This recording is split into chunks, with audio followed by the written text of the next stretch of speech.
parents for granted, family for granted, friends for granted, neighbors for granted, and relatives for granted.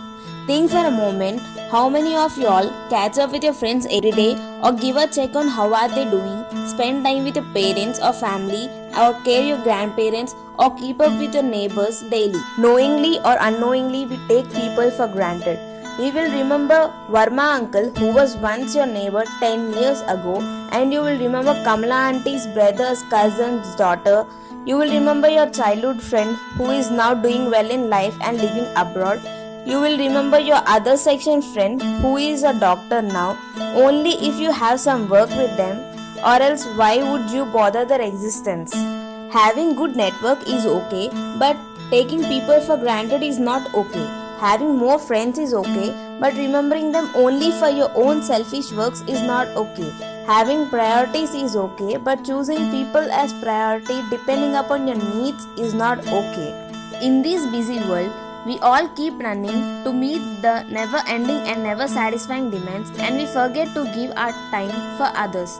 We often complain we have no time, but seriously, think for a while. Are you so busy that you can't afford some time with your parents or can't keep up with your friends?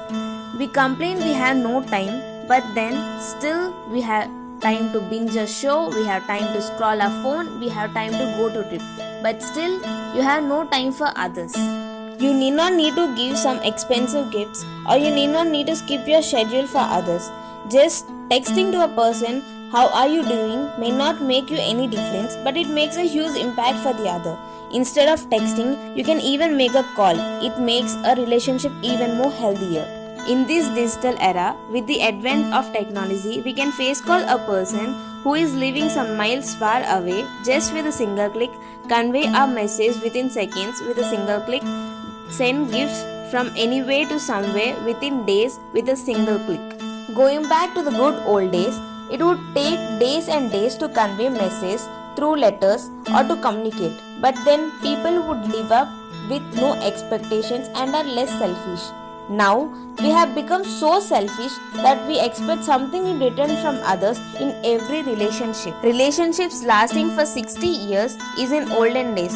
Now, it won't even last for a year. It's because we don't take our relations seriously. We don't put equal efforts. Whatever relation it may be, a father and a daughter, a husband and a wife, a mother and a son, or a brother and a sister, or a friendship, or a neighborhood. The efforts should be from both ends. You receive what you give. How can you expect time from others if you don't give yours?